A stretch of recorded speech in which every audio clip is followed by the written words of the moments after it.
Ողջույն սիրելի հայրենակիցներ, եթերում Նոյան Տապանն է։ Եվ այժմ մենք զրուցելու ենք Հայաստանի ազատագրության համաշխարհային կազմակերպության համանախագահ պարոն Գագիկ Սարուխանյանի հետ։ Ողջունում եմ, պարոն Սարուխանյան։ Շատ շնորհակալ եմ, որ այսօր այս ժամին մեզ հետ։ Ես եմ շնորհակալ։ Պարոն Սարուխանյան, ընդհանուր հարցից սկսեմ։ Ըստ ձեզ, ինչից է ամենից շատ խոսում այսօր ժողովուրդը։ Ինչն է անհանգստացնում անձամբ ձեզ այսօր, գուցե ուրախացնում այսօրվա Հայաստանի իրավիճակի հետ է կապված իմ հարցս։ Շնորհակալություն հարցի համար։ Նախ եւ առաջ անդրադառնանք ձեր հարցի առաջին մասին, մասերի կիսվեց հարցը, թե ինչից է խոսում այսօր ժողովուրդը։ Ցավոք սրտի ժողովուրդը ճիշտ հարցադրումներ կատարելու ի վիճակի չի։ Ինչի համար։ Նախ եւ առաջ նրա համար, որ բազմաթիվ ԶԼՄ-ները ուղեղի լվացում են կատարում մեր ազգաբնակչության հետ։ Այսինքն, ինչու է ուղեղի լվացումը։ Մենք գիտենք, որ Նիկոլ Փաշինյանը խամաճիկի մեկն է, այսինքն մի թյուրիմացություն, որին բերել են իշխանության, եւ ինքը չգիտի այդ իշխանության հետ ոնց վարվի, ինչ անի, ուղղակի պերմանենտ ընթացքի մեջ ինչ ասում են ինքը կատարում է։ Ու ինքը այդպիսի մի պաֆոսային դեմքով է կատարում, որ կարծես ինքը ինչ-որ մի հեղաշրջում է անում մարդկանց գիտակցության մեջ։ Բայց այնինչ ինքը շարքային, ասենք, ազդեցության գործակալ է, ինքը լիարժեք գործակալ էլ չի, որ ասես, դες ինչ կա գործակալը, խորաթափանց մտածելակերպ ունի բան։ Ինքը ազդեցության գործակալ է, վերբով կային արի գցել են դաշտ։ Եվ բոլոր լրատվամիջոցները ինչ որտեղ, ասենք, շատ ճիշտ են անում, բայց մի քիչ թերի են անում, ես էլ կասեմ ինչու՞։ Քարկոծում են Նիկոլ Փաշինյանին։ Միայն թե սա չլինի։ Հիմա տեսեք, մարդկանց ենթագիտակցության մեջ նստացրել են, որ միայն թե սրանցից ազատվենք։ Բայց սենց մի հատ խնդիր կա, լավ, ազատվեցինք Նիկոլ Փաշինյանից։ Հետո ինչա լինելու։ Հետո մնալու է նույն Նիկոլ Փաշինյանին իշխանության բերած նույն ռեժիմը։ Տակ մնալու է դա։ Որովհետև մենք տեսնում ենք, որ Հայաստանը ռուսական գործակալական ցանցի ներկայացուցիչներով վխտում է ուղղակի։ Եվ այս հաղթանակի 80-ամյակի կապակցությամբ նախորդին ուղղակի գործի էին դրել բոլորին, մեծ եւ պուճուր գործակալներին բոլորին, եւ բոլորի խոսքը մեկն էր։ Միայն թե ոչ Նիկոլ Փաշինյանը, ռուսը մեր ընկերն է, Ռուսաստանը մեր ընկերն է, այսինքն հալված դեպի մեկ դարպաս, այսինքն խաղը գնում է մեկ դարպասի վրա։ Ես համամիտ եմ, որ Նիկոլը թույլտվություն է, բայց կիսատ պռատ ներկայացնելը եւ շարունակությունը չներկայացնելը, թե լավ սրանից ձերբազատվավ եւ մենք ինչ պետք է անենք, որ նույն համակարգը չմնա, կամ ավելի քոքվածը չգա կամ ավելի հիմարը չգա, ոչ թե չգա, այլ չբերեն։ Գալը դա երբ որ ժողովուրդն է բերում։ Իսկ դրածոն դա մնում է դրածո, այսինքն օտար ուժերը նշանակում են դրածո։ Ոնց որ Լևոնն էր, Ռոբերտն էր, Սերժն էր եւ Նիկոլը։ Այսինքն հաջորդ դրածոն կարող է կործանարար լինի մեր համար։ Չնայած սա էլ է կործանարար։ Այսինքն մենք այսօր, գիտեք, մի բանի մասին ենք խոսում, որ սա հուսվել է տարիների ընթացքում, հա, Հայաստանի կործանումը բերել վերջակետին։ Հիմա երբ որ եկել է այս պահը, հիմա ինչ անենք։ Նայեք, ժամանակին ասում ենք ինչա պետք անել։ Բացառել պրոռուսական ցանկացած, ասենք, գործողություն եւ այն ուժերին ձայն տալ, որ չլսեցին, ընկան իրանց 5000-ների հետևից, լավ։ Հետո վատ եղավ, հիմա հարց են տալի, ինչ անենք։ Հարցը տալիս եք մեզ, բայց անելու գործողությունը տալիս եք մեկ ուրիշին։ Լավ։ Այդ դեպքում էլ ենք ասում ինչ անել։ Լավ, գոնե էսա դարել, հիմա սենց։ Կամած, երբ որ հիմա բերե հասցրել են կախարանի, ասենք պետք է արդեն կախեն, այդ մեզ, ինձ են կախելու, ասում են հիմա ինչ անենք։ Ինչ անենք։ Մի քիչ թույլատրի որ լավ կախվես։ Չնայած այսօր էլ անելիքներ ունենք։ 3 տարիակ մեռանք ասելով քաղաք պաշտպանության ինստիտուտները զարգացնենք։ Այո, ճիշտ է, դա զարգացնելու համար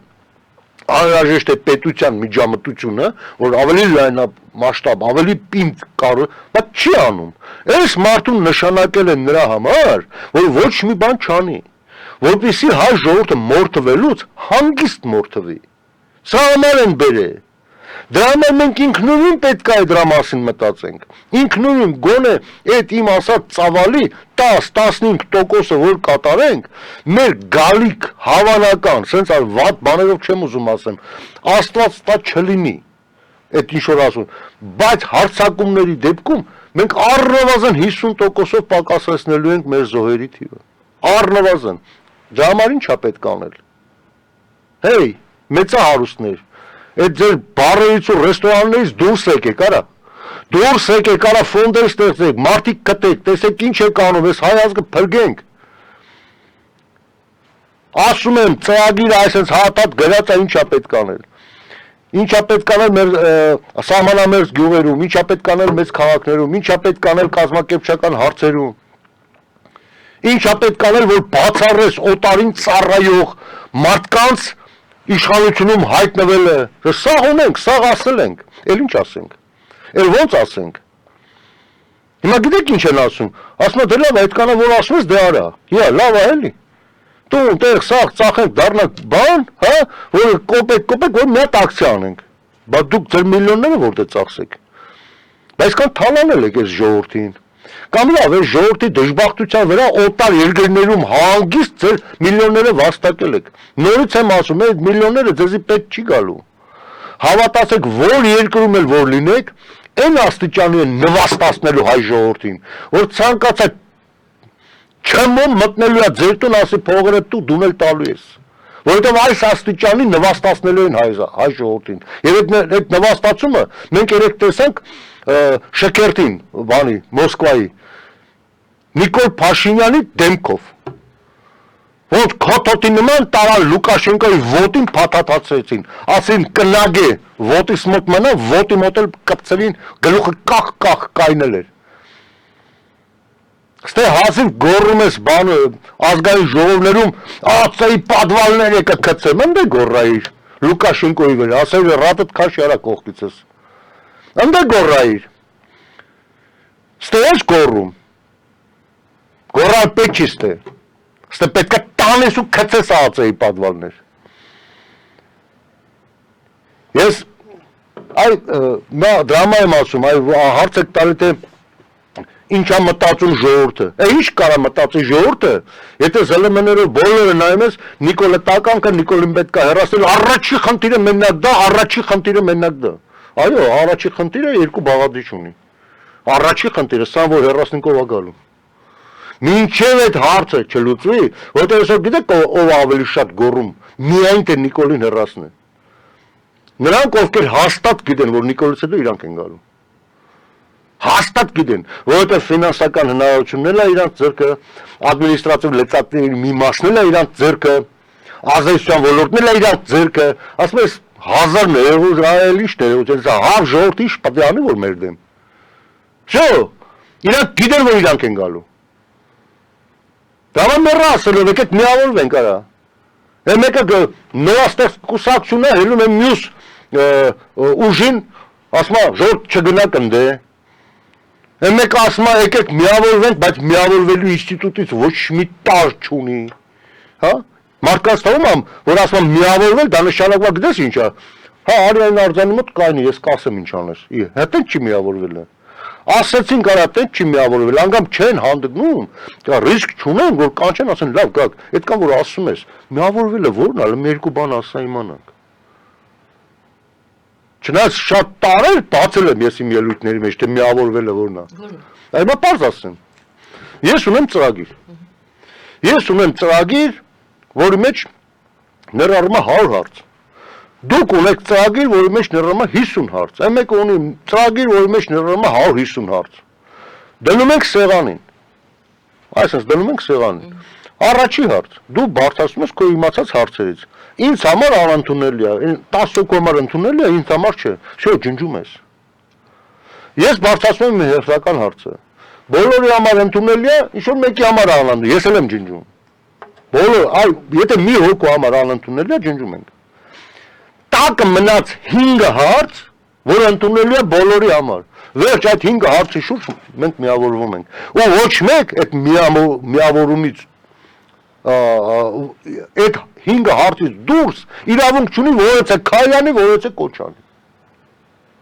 Ես կարող եմ բազմաթիվ օրինակներ բերեմ։ Անունը դրած միավորում ետում ենք, կայնում ենք, մենք իրենց խելքից ինչ-որ բան են որոշում անում են։ Այ ախպեր ջան, ես դրա համար չեմ եկել այստեղ։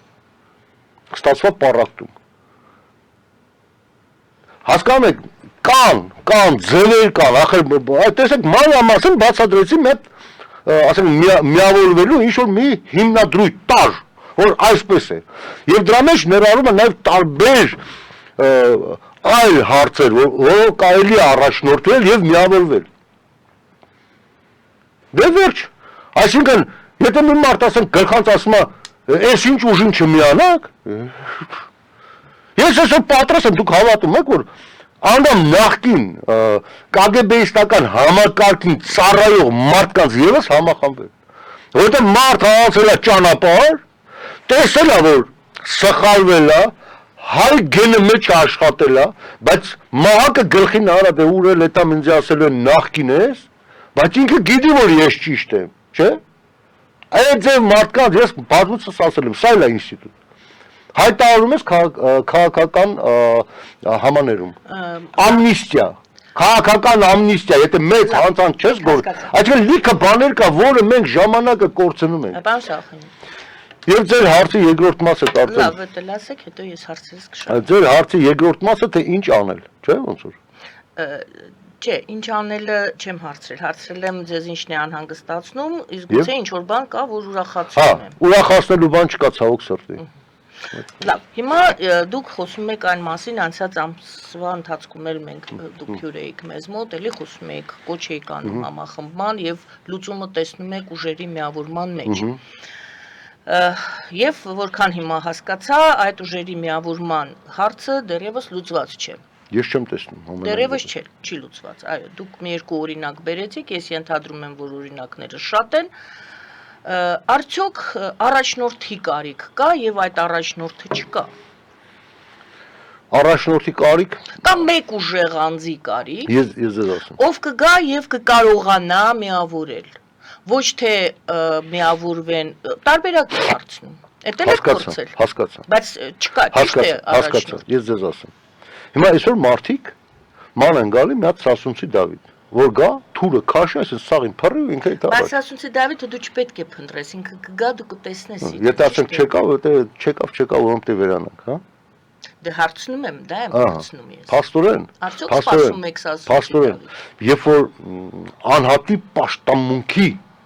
ինստիտուտը ներմուծում էին մեր մարդկանց ուղեղի մեջ, սա էլ էր դավադրություն մեր ազգի դեմ։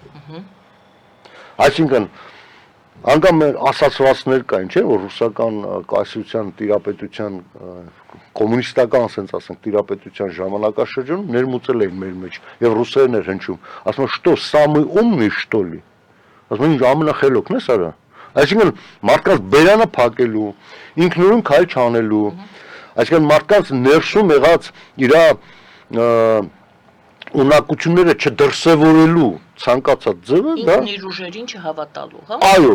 փակում են բերանը, ինչ ամենախելոքն է, հա դու էլ մտածում սա դեն վերևները որ նստած են, երևի ինձանից խելոք են, դες ձեն չանեմ։ Սա մարդկանց չանշելու եւ մարդկանց, ասենք, իրենց տեղը եւ կառավարելու ձևերից մեկն է։ Նա, այսինքն հիմնական տարրն է, որպեսզի կառավարեն։ Հիմա ինչ որ դուք հարցնում եք անհատի։ Այս անհատի բանը մեր մեջ նստացրել են եւ մենք սպասում ենք այդ անհատին։ Եվ այդ անհատը կարող է տենցել չգա։ Որովհետեւ եթե հանկարծ Քրիստոսն էլ գա, ես հաստատ եմ ձեզ ասում, հաստատ։ Մարդիկ են հայտնվել, ասում են, «Էսովա ձեռներն էլ ծակ»։ Էսովա ծակ ձեռներով ի՞նչ պետք է անի։ Այս աստիճանի մեր հանրությունը դեգրադացված է, արժանապատվի ներքո։ Ամեն մարդ իր արժանապատվը ունի իր տան մեջ, իր սրբությունը իր պուճուրիկ տան մեջ է պահում։ Այսինքն բոլորին մցրել են իրանց բները եւ ասում են հանգարց ընդհանուր ձեր ազգային ճակատագրի մասին մտածելու մասին մոռացեք մենք վերևը ընդ Կրեմլում ա որտեղ ա մենք ընդ Լուբյանկայում ա կորոշենք կասենք մեր դրացոների միջոցով ինչ պետք է անենք կանենք կասենք որ ձեր Արցախի ասենք ասենք ձեր ազգակիցների մի մասի նկատմամբ մենք ցեղասպանություն կանենք եւ դուք պետքա լռեք եւ դուք պետքա ցեղասպանություն անողի հետ գնաք խաղաղություն մանգակ փնտրեք ուրեմն կետակ տենցել կանեք բայց կասենք որ ասենք 41-ից 45 թվականները ձեր ազգին 350,000 մոտավորապես զոհ տվեցիք տարեցինք հերթական 25 տարի անց հերթական ցեղասպանություն արեցինք ձեր ազգի նկատմամբ հասկացանք պատերազմը բայց այդ աստիճանի անհավասարություն որ Հայաստանի տղամարդկանց գրեթե կեսին սպանել են դուք պատկերացնում եք հիմա ինչ վայնասուն կլեր Ռուսաստանում եթե Ռուսաստանի բնակչության տղամարդկանց կեսին սպանեին այսինքն 50 միլիոն ռուս տղամարդ սպանեին Եվ այդ պարագայում մեզ ասում են, գիտեք ինչ կա, այդ էլ ձեր հայրենիքն էր, դուք ձեր հայրենական պատերազմը, դուք եք վարել, այ քեզ բան, այդ ինչ հայրենիք էր, որ ասենք այդ մեր երկրի բռնազավթված այս տարածքը, ասենք Արևելյան Հայաստան կոչված աշխարհագրական դիրքով եմ ասում, մարդկանց տանում են ուրիշի խելագար մտքերի համար պատերազմելու, տանում են Խաղաղ օվկիանոսում ինչ-որ Կուրիլյան կղզիներ են ազատագրում, տանում են Եվրոպայի կենտրոնում մայրաքաղաքներ են ազատագրում, բայց մի հատ ոչ ու փուչ, քարտեզի վրա չերևացող իգդիժ, գյուղ, մասի սարի, փեշին չկարողացան ազատագրել, 4 մարշալով, 100 գեներալով, 200 հերոսներով, մեդալակիրներով, այդ 600,000 հայ զինվոր ա եղել, գեներալով, այդ 600,000-ը, որ մենակ ոտով էտար Ստամբուլ կհասներ, այդ նույն բանը ոնց որ Արցախյան պատերազմի ժամանակ Նիկոլը որ ասում է 35,000 մարդու կյանք են փրկել այդ իմ ստորագրությամբ, 35,000 մարդուն, որ ճիշտ կազմակերպեին, երկու հատ լավ մայորի կամ գնդապետի Հավեսով հայ տղեկին հրամանատար նշանակել Բաքու կպրծներ պատերազմը։ Արհեստական քաոսը ստեղծեցիք եւ տվեցիք հանձնեցիք այդքան զոնել հետը։ Հիմա մեզ ասում են Ադրբեջանի հետ դուք պետք է եղբայր լինեք։ Ոյ, ընդորում սենց։ Նիկոլ ջան, կգաս ընդ կնստես Լուկաշենկոյի ոտի մոտ քոտոտի նման։ Ընդ ադրբեջանական զորքերն էլ որ կասեն, որ մարդիկ կգորան ուռա Դու մեր հետը կգորաս ուռա։ Այս է սա մեր իրականությունը։ Այս է սա մեր իրականությունը, երեկ էլ ես տեսնում եմ, ինչ որ բեսմերտնի պոլկ են անում, եսի ինչ են անում, ամբողջ աշխարհը, այսօր մայիսի 8-ը, ընդունում մայիսի 8-ը ոչ թե 9-ը, մայիսի 8-ը նշում է որպես հիշողության եւ համերաշխության օր։ Մարդիկ հասկացել են, դա գիտեք ինչից են հասկացել։ Հասկացել են նրանից, քանի որ հիմնական տարը, այդ ֆաշիզմի հիմնական տարը կրող, այսինքն այդ ազգը, որը գերմանացի է կոչվում, ինքը աղերսել է, ինքը փոխվել է, եւ իրան փոխել են, ասեմ ձեզ, շատ մեթոդներ ա եղել, շատ հետաքրքիր բաներ կա, թե ինչ ձև են այդ ազգի մեջ նստած, այսինքն այդ իրանց վեհությունը, որ իրանք առավել ազգ են, ոնց են կաթիլ իրանց մեջից հանել կան ձևեր էլի, եւ այդ մարդիկ դարել են իսկապես նորմալ քաղաքակիրթ ազգ։ Բայց բոլշևիզմը, որը տարել է էլ ավելի շատ մարդկանց կյանք, օրինակ ֆաշիզմը տարել է 50 միլիոն մարդկանց կյանք։ Բոլշևիզմը տարել է 100 միլիոն մարդկանց կյանք։ Հիմա որն է ավելի շատ սատանայական, ավելի հակամարտկային ռեժիմ, իհարկե բոլշևիզմը։ Իսկ այսօր ստիպում են այդ բոլշևիզմին ուռա ասել։ Սա միակ դեպքն է, ես вообще ցնդելու բան է, որ ֆաշիստը ինքը նշում է ֆաշիզմի դեմ հաղթանակ։ Ռուսաստանը այսօր ֆաշիստական ռեժիմ է։ Ռուսաստանը այսօր ասում է նույնը ինչ որ ասել է 41 թվին, 39 թվին Հիտլերը։ Ասում է այս երկիրը իմն ասում է։ Իմն ասում է ինչ Ուկրաինա։ Այն վաղտն էլ Հիտլերն էլ ինչ էր ասում, ասում է ինչ Ավստրիա, ինչ Պոլշա, ասում է իմն է։ Հա ինչ էր ասում որ։ Այդ խելակ դեմ, այդ ինչ հայրենական դարավ հայերիս համար։ Հիմա այսօր գիտնականներ կան։ Նայեք ինչ են ասում է։ Ասում մեր զինվորները, հայ զինվորները ասում է գերմանացու խփելուց ասում է մուռ էին հանում ասում է ցեղասպանությունից։ Ինչ կապ ունի ցեղասպանությունը։ Ինչը Գերմանիան աջակցում էր Թուրքիային հայերին սպանելուն։ Դոսատի հերն անեցեմ։ Թե այդ ցեղասպանությունը 15 թվականից 23 թվականներ իրականացված ցեղասպանությունը չի ծրագրավորվել հենց Կրեմլում։ Հենց Կրեմլումն է դա ծրագրավորվել եւ իրականացվել է թուրքերի ձեռքով։ Օսմանյան կայսրության ձեռքով։ Ահա սա ամբողջը աղավաղում են։ Հիմա տեսեք, ամբողջ աղավաղում են, մարդկանց ուղեղները լցում են թյուր, կեղծ արժեհամակարգով։ Հիմա այս միջավայրի մեջ հիմա նորից անդրադառնամ ձեր առաջի հարցին, ինչ է մտածում ժողովուրդը, ինչ կարա մտածի։ Ինքին աշկոտ տենում է ոնց է ռուսը դավաճանում Արցախը տալի, բայց տելևիզիոն լսում է ուրիշ բան, ռադիոյով լսում է ուրիշ բան, համացանցով լսում է ուրիշ բան։ Լսում է, հետո սկսում է կասկածել, հա կարող է ռուսը մեղավոր չէր որ Արցախը գնաց։ Խերը զապիսները գցում ենք, ռուսական գեներալները Շոյգուն Թուրքիայում ոնց ասում հիանալի է գերազանց անցկացրած ռուս-թուրքական օպերացիա Ղարաբաղում։ Էլ ինչ ասի։ Էլ ոնց ասի։ Ու այդ կանից հետո ռուսական այն լենտշկաներով, չգիտես ինչ, ռուսական սիմվոլիկաներով քայլի էր թե կանում։ Ու հանգած մարդկանց չխաբեք։ Մարդկանց խափում են գիտեք ինչով։ Արա դե ֆաշիզմը էլի մերոնք են մահացել, այդ ինչ սրբապղծությունն է, որ նայ դրա դեմ է խոսում, ինչա դեմ եք պատերազմի հաղթանակին, ոչ, դեմ չենք։ Ուղղակի այսօր հստակ այդ հաղթանակը ուրեմն այնքան սրիկա ու ստոր են ռուսական կայսրության գործակալները, որ այդ հաղթանակը օգտագործում են մարդկանց խաբելու եւ նորից ստանելու կեղծ արժեհամակարգի մեջ։ Արա թողեք էլի մեզի։ Թողեք, մեր զոհերն են 300,000-ից ավել զոհ են տվել երկրորդ համաշխարհային պատերազմում։ Ես դա գումարում եմ 1,5 միլիոն մեր ցեղասպանության զոհերին, սա հետը զոհվել են Աստված ողորմի իրանց հոգուն։ Գերի են եղել տարել են, ոմանք էլ ասեմ კი սրտե են հավատացել առանց գիտակցության, որովհետև էլի նորից բլոկադա է եղել, ուղեղային բլոկադա, ոնց որ հիմա։ Տարել են մարդիկ գնացել կռվել են։ Լավ հայերն են կռվել, մուռ են հանել թուրք-օսմանից, գերմանացուց մուռ են հանել թուրք-օսմանի վրեժն են լուծել։ Լավ հասա, բա բուրյատներին, չեչեններին, Ղազախներին, որ տանում մսացու լցում էին նորից կռել, նրանք ինչի մուռ են հանել։ Հələ հերիք է էլի մարդկանց խաբեք։ Կամ այսօր, երբ որ նայեք, աղետ է, Բուրյատիայում աղետ է, տղամարդ չի մնացել։ Այսինքն Ուկրաինայի դեմ հատուկ օպերացիա է կատարում Կրեմլու ինչ-որ մեկը։ Բայց ինչ-որ մեկ Բուրյատած գարանքում վերանում է։ Դուք հասկանում եք։ Հիմա բուրյատներից ինչ-որ մարդ գտնվի, որ հելլի ասի, սա Կիևի գրավումը կամ Կիևի դեմ պատերազմը մեր բուրյատների սրբազան պատերազմը, դուք հասկանում եք, այսինքն օտարի համար այդ բուրյատն ով է։ Լրիվ անասուն են։ Տղաներ, մենք այդ տպավորությունն ենք թողում։ Դրսի մարդկանց համար, երբ որ այդ ֆիտիշ ասում ենք, այդ լենտեշկեկը վեգալում քայլում ենք։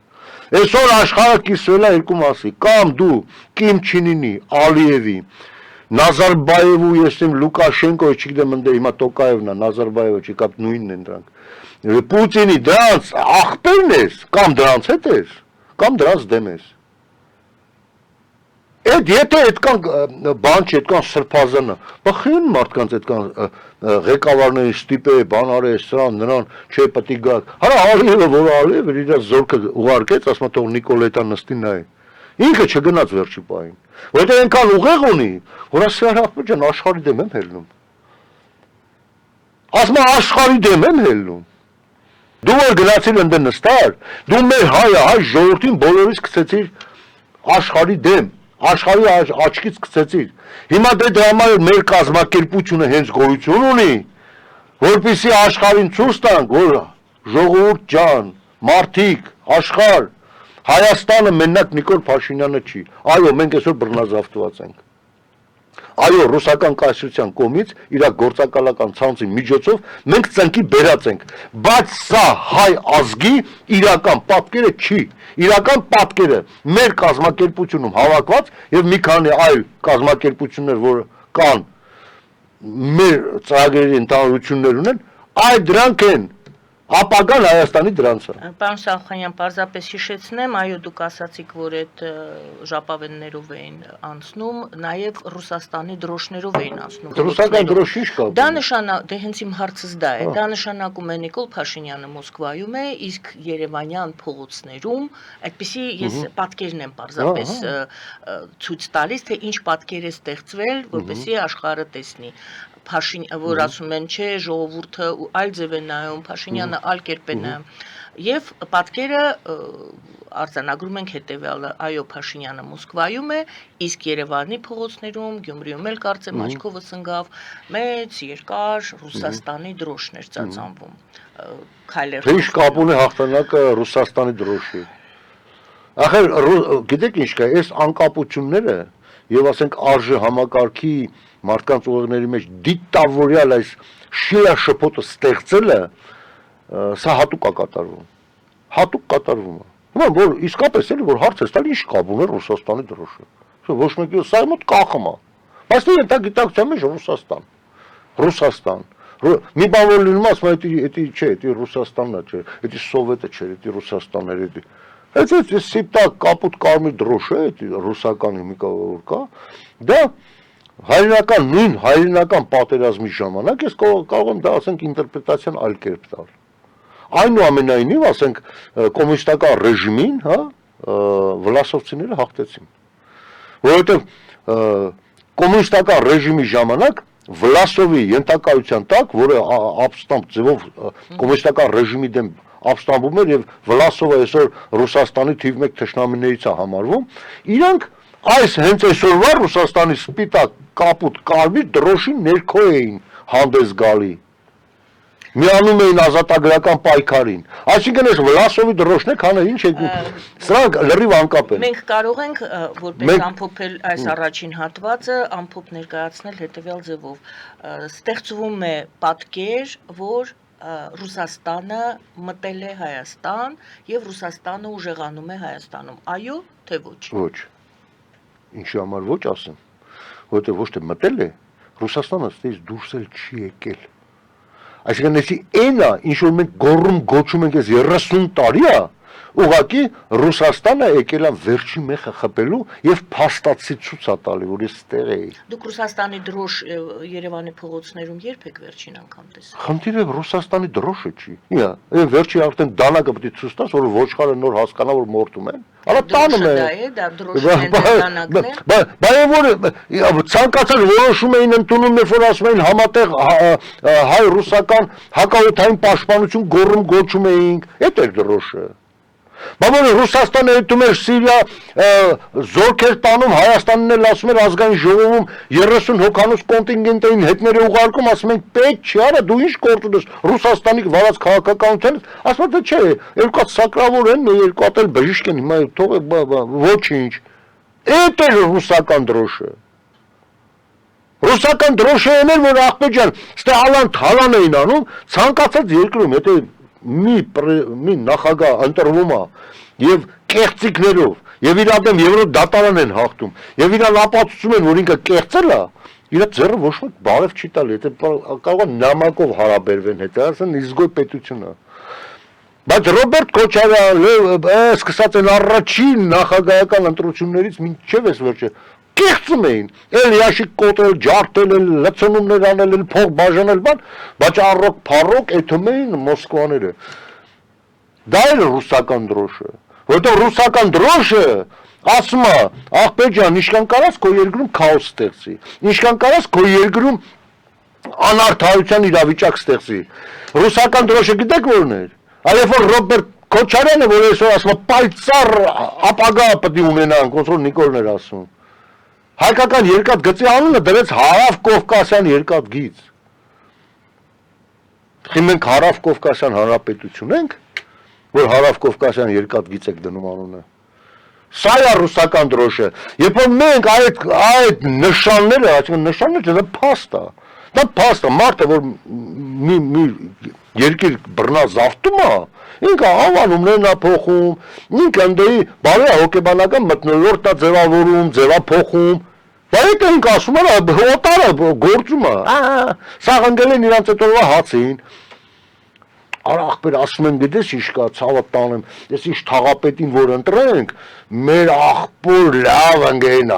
լավ կլի էլի։ Այդ էր արժանամակարգ ամբողջ դա շուրջ էր պատտվում։ Հետո պարզվում էր, որ ոչ մեկի մարդ լավ չէր ելնում։ Կոռուպցիան, բան, որ մինչև հիմա եթում է։ Բայց Նիկոլիկն ով է, բայց Նիկոլիկն էլ իրանք շարունակությունն է, էլի, ինչ ուզում ես ասա, այդ րոպեին մարդիկ ինչ որ ուզում են լսեն, դու ասա, մեկ այդո կմոռանան։ Ասում էր դատելու եմ արա, մեկ ինչը դատեցիր։ Բա վեյթինգ պետք է անեիր, բա խի չարիր։ Հիմա ես հիշացնեմ 2018 թվականի սեպտեմբերի ամսին առաջին կետ EM-ով իմ հարցազրույցը Նվեր Մնացականյանի մոտ կլոր սեղանը, որ ներկայացուցիչներն էլ Նիկոլին դոշով պաշտպանողները, որ հեսա դեկտեմբերին ընտրությունն է լինելու ու վերջանալու է։ Ես ասում եմ այդ ընտրությունը շփտի կայանա։ Ես ինչ եք ասում այդ ընտրությունը մեր փրկվածում չպետք է կայանա։ Մենք պետք է ամեն ինչ անենք, որ դա չկայանա։ Հավատացեք, որովհետև Նիկոլ Փաշինյանն այս ալիքը որ բերել է, Սաղաթ էյֆորիայի մեջ է, հեսա փրկությունը գալու է։ Ուրեմն լսեք ինչ եմ ասում, ես պարզ ասել եմ։ Ուղղակի մի քանի 100,000 դիտում ստացած այդ եթերը, այդպես էլ անհայտացրեցին համացանցից։ Լավ է կարե, բայց մարդիկ շատ են նայել 800,000-ով որ դիտել է այդ հաղորդումները, շատ լավ հիշում են, շատ մարդիկ հիմա կհիշեն, որ հիշացնեն։ Ուրեմն ասում եմ այս ընտրությունը պետք է ավավեա, որովհետև մենք գնում ենք այս ընտրության Սերժ Սարգսյանի ընդունած սահմանադրությամբ եւ Սերժ Սարգսյանի օրոք ձևավորված ընտրական օրենսգրքով։ Այսինքն Սերժ Սարգսյանը կապ չունի, որ անունը այսօր դարել է Նիկոլ Փաշինյան։ Ինքը գոյություն ունի թղթերով, օրենքներով եւ իր շարժ ձևով։ Դուք չեք հասկանում։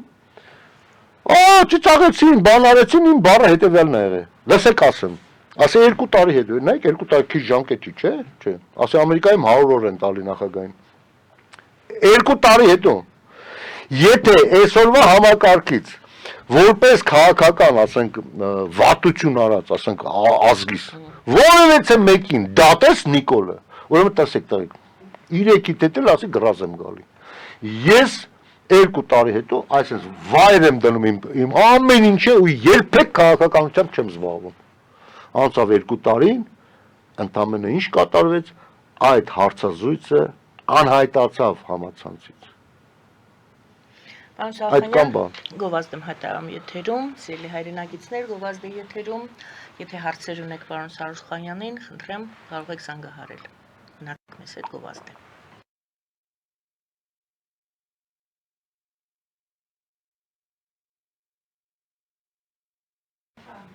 Սիրելի հայրենակիցներ, հիշեցնեմ, որ մենք զրուցում ենք Գագիկ Սարուխանյանի հետ, Հայաստանի ազատագրության համաշխարհային կազմակերպության համանախագահ։ Մենք ունենք հեռախոսազանգ, ընդունում եմ այն։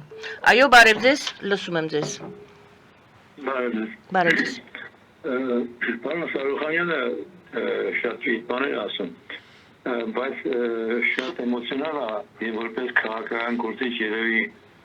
պետք է ավելի սառնասիրտ լինի։ Տեսեք, Նիկոլը իրենց բան չի ներկայացնում, բայց նա կամ համենպես նրան այնպես են բացատրել, որ հայ ժողովուրդը շատ նյութապաշտ է, եւ նա շեշտը դնում է նրա վրա։ Այդ բոլոր ասած հայրենասիրական բոլոր զեղումները իհարկե շատ հասկանալի է, ընդունելի է, բայց որ ժողովրդի որ մասն է դա ընդունում։ Իսկ Նիկոլը, եթե հիշում եք, շեշտը դրել է նյութականի վրա։ Նա ասել է կոպեկ վերադարձնեմ, արտասպասել է թե այդ ամբողջը պետք է բաժանի ժողովրդին։ Նախապել է ժողովրդին, բայց միևնույնն է, ժողովուրդը այդ մտայնությամբ է ման գալիս ղեկավար։ Հասկանում եք, նա մտածում է այդ մասին, թե ինքը դրանից ինչ օգուտ ունենալու։ Նրան շատ չի հետաքրքրում, ես մի անգամ այս հաղորդման ժամանակ եմ ասել, մեր ժողովրդի մոտ կա մի հատ շատ վատ ասացվածք, ով էշ մենք փալան։ Հասկանում եք։ Այսինքն ժողովրդի համար մեկ է, թե ով է իրան տանողը, ինքը մի հատ փալան է, ոչ մի բան է։ Դրա համար նրան պետք է ուղղակի նյութապես շահագրել, այլապես ժողովուրդը ոչ մի բանի չի հետևելու ու ոչ մի արժեքի համար չի պայքարելու։ Կարծիք էր, շնորհակալություն, կարծիք էր։ Դե կարծիքա ցավոք սրտի շատ տարածված կարծիք է, այդ նյութապաշտությունը, ու ես ցավում եմ, որ դա այդպես է։ Հիմա լավ, այդ կարծիքը զարգացնենք, այդ կարծիքը նյութական, ասենք վաղ Ալիևը առաջարկի Հայաստանի բնակչությանը յուրաքանչյուրին ամսեկան $1500 թոշակ։ Եվ ասենք մի հատ խեղճուկրակ ընտանիք նստած մտածում է, ասում է, ախպեր, 6 հոգի մարդ ենք, հենա $9000 ամսեկան կստանանք կաբրենք էլի։ Հիմա ինչ նյութական են, ուրեմն պետքա գնան դառնան Արևմտյան Ադրբեջան։ Այսինքն մենակ նյութականը չի, Այդ լավ նշեցիք, որ այո, Նիկոլը խապեց հետ են բերելու, հետա բերելու որ ինչ անի, որ այդ ասենք թե հետա բերե, ու ինքը պետք է ասենք այդ հետ բերած փողերով զենք առներ, կամ մետրո կառուցեր,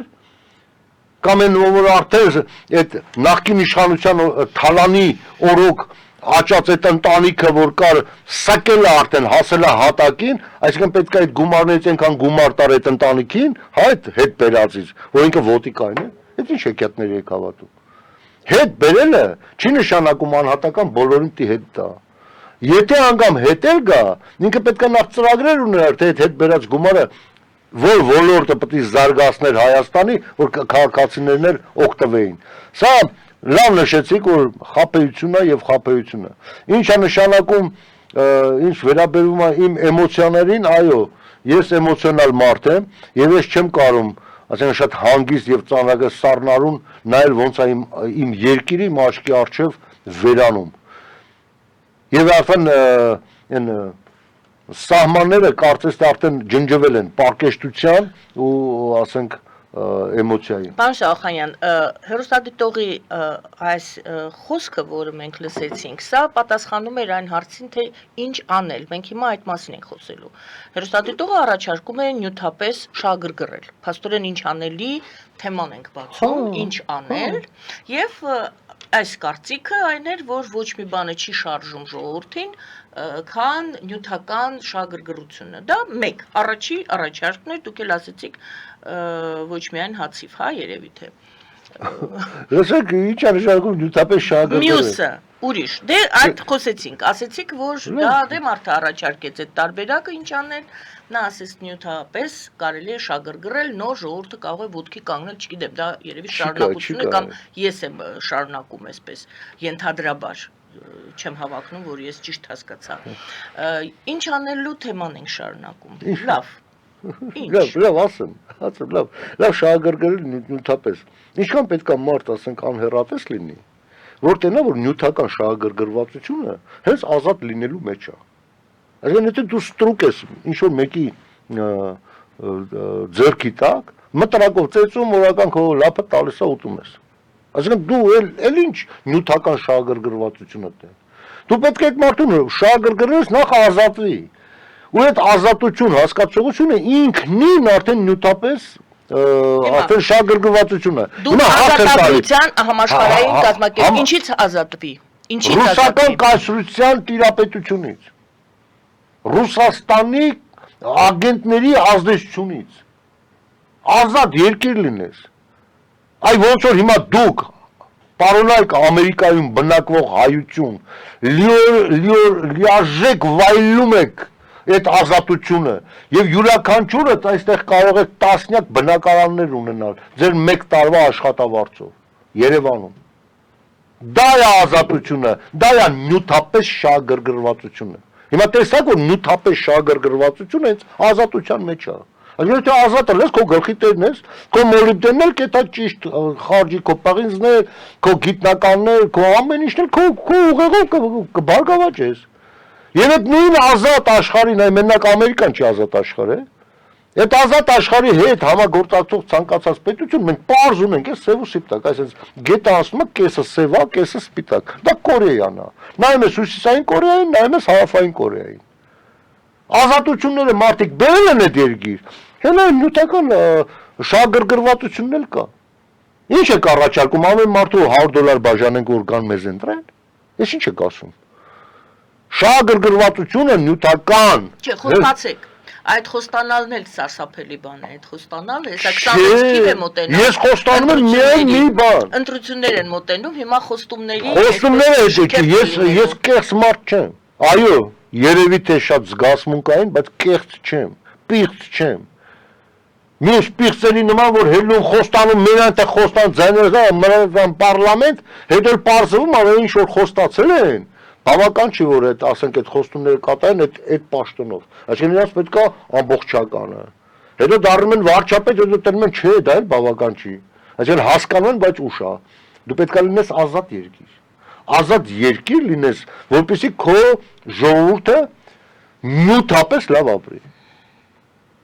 Չէ, իսկական բան։ Ոնց որ Ֆրանսիան, Գերմանիան, Իտալիան, մյուս երկրները, Շվեյցարիան, Նորվեգիան, Դանիան, ո՞րն եք ասեմ, Անգլիան, հա յուրաքանչյուրը իրանց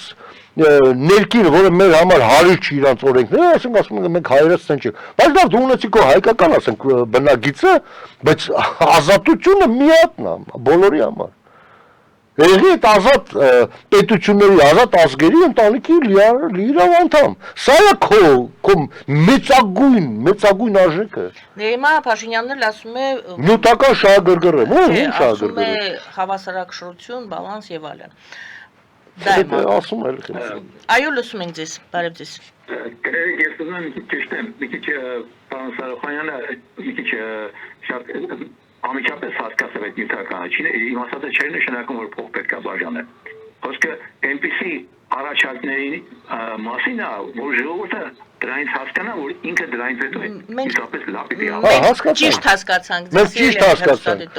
Ազատություն ձեռք բերելուց հետո մարդը կարողանալու է նյութապես շատ լավ վիճակում ապրի։ Ինչ վերաբերվում է կոնկրետ ընտրություններին, երբ որ գա, այն ժամանակ տնտեսական այնքան ծրագրեր կդնենք սեղանին, որ մարդիկ կտեսնեն, որ տնտեսական ծրագրեր կան։ Չէ, էլի գնում է խոստումների ուղղությամբ, սիրելի հեռուստադիտող, մենք դրան էլ անդրադարձանք, ասացինք, որ այս ընտրություններ են լինելու եւ բոլորը առաջարկելու են։ Այդ առաջարկների մեջ մի կասկածեք, նյութական շահագրգռվածությունը եւս ներառված է լինելու։ Այլ հարց է թե ով է կարողանալու իրականացնել իր առաջարկած, իր խոստացած ծրագրերը։ Համաձայն չեք, պարոն Սարոխանյան։ Ես չգիտեմ, ես վստահ չեմ լինելու ընտրություն թե չէ։ Ինչ է լինելու, այսինքն քաոս։ Կբերեն կնշանակեն ասենեսի գուբերնատորա։ Մտածեք, ես վերջերս միտեղ էլի մի զրույց էր, տենց հարցազրույցի նման։ Ասում եմ, թե ճիշտ է էլի, բա Լեռնային Ղարաբաղի Հանրապետություն գից Արցախ, հա, կոչում էր տենց։ Ասում եմ, Լեռնային Ղարաբաղ բառակապակցությունը, եթե դու դառել ես արդեն հայ, ինչի համար է պետք։ Եթե կա Արցախը։ Ինչու եք այդ օրինակը բերում, եթե մենք խոսում ենք ընտրությունների մասին։ Ինչի համար։ Այ որ ասում եմ ընտրություն չի լինելու։ Կբերեն այստեղ կդնեն, ասենց ասենք, Արևմտյան Ադրբեջան Հանրապետություն գից Հայաստան։ Որտե Հայաստան են էլի։ Ասում եմ, խառնաշփոթ մի բան կանեն, ես վստահ եմ։ Այս ազգին արդեն հասցրել են այն աստիճանի դեգրադացված ինքնուրույն մտածելակերպ չունեցող վիճակի, որ այսօր արդեն ակտիվացրել են բոլոր ագենտներին, ռուսական ագենտներին,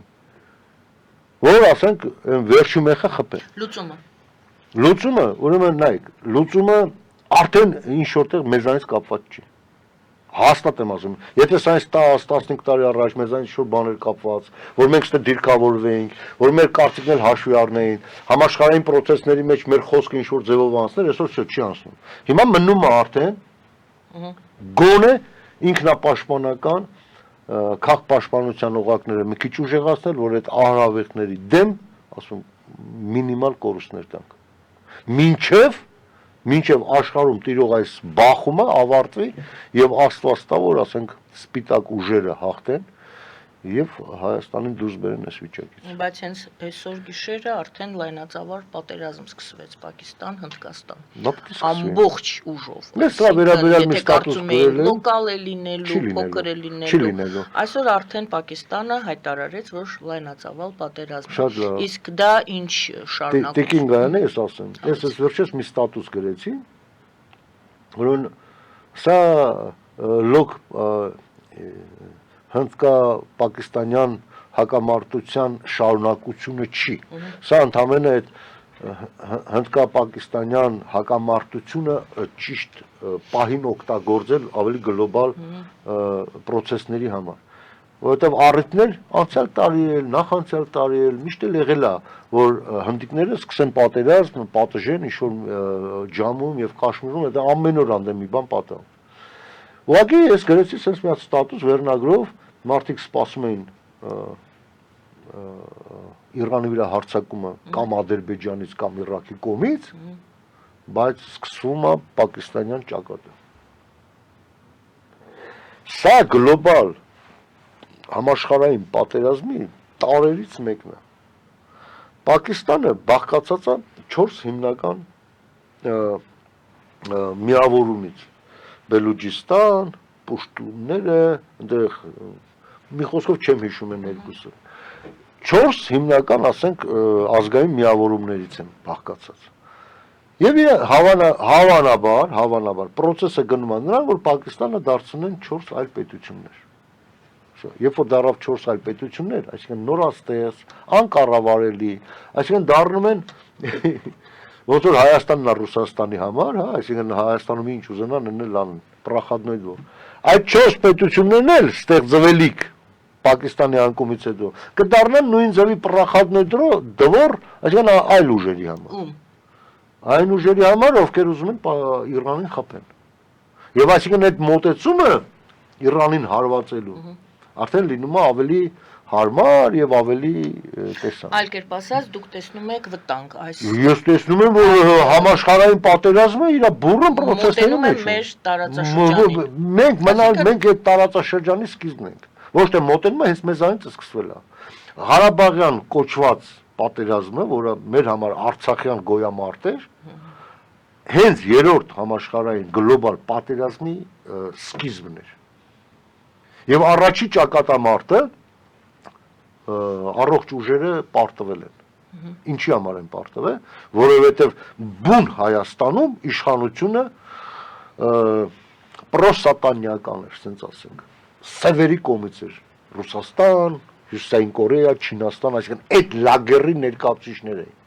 Ռոբերտը, Սերժը, Լևոնը, այսինքն Հայաստանը այդպես էլ չդառավ ազատ երկիր, ոնց որ Պրիբալտիկան, Էստոնիան, Լատվիան, Լիտվան, հա, այսինքն ազատությունները չվայելեց անունով դե յուրե իրավաբանորեն կարծես թե անկախ պետություն ես, բայց դե ֆակտո դու նույն սոտալիտ երկիրն ես Ռուսաստանի համար։ Այդ դրա համար էլ առաջի փուլը պարտվեց աշխարհը։ Հիմա մեկ-մեկ էլ հիմա նայեք, իրանք արել են, իրանք ջարդել են, իրանք կոտորել են, ժամանակավորապես ինչի են ստեղծել Արցախը, որպեսզի կարողանան Արցախով ազդեցություն ունենան թուրք աշխարհի վրա։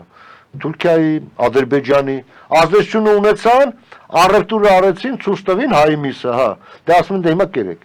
Այսինքն մի ժամանակ ինչ որ ձև թույլ տվեցին, որ դա մնա մեր տիրապետության տակ,